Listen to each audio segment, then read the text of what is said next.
I've always been fascinated by the power of words, especially in journalism.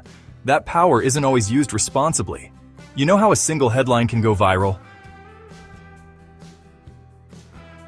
Take the Central Park 5 case from 1989. The media frenzy wasn't just reporting. It was a wildfire of racially charged language that burned 5 innocent lives. Look at the coverage of Hurricane Katrina in 2005. Instead of focusing on the systemic neglect that left predominantly black neighborhoods vulnerable, many outlets fixated on looting. Sensationalism in journalism is like adding hot sauce to every dish. It might get attention, but it burns. Isn't it the media's job to report dramatic events?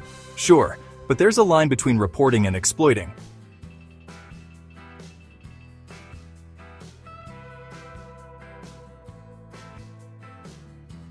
Take the phenomenon of missing white woman syndrome.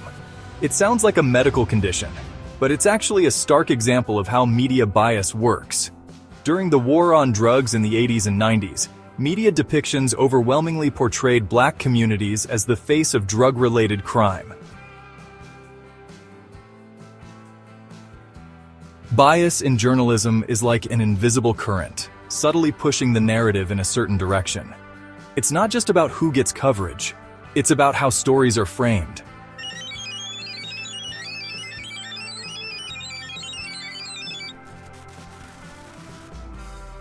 Social media algorithms are like sensationalism on steroids. They favor emotionally charged content, which often means reinforcing existing stereotypes and spreading misinformation at lightning speed.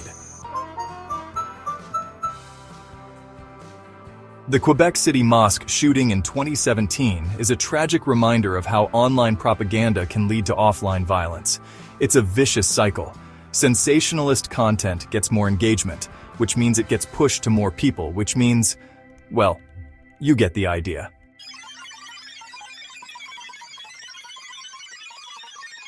So where do we go from here? It's not all doom and gloom. We can demand better. Support diverse newsrooms. Call out biased reporting when we see it.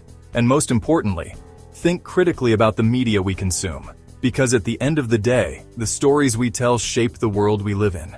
And everyone deserves to have their story told fairly. Let's make that the headline we strive for.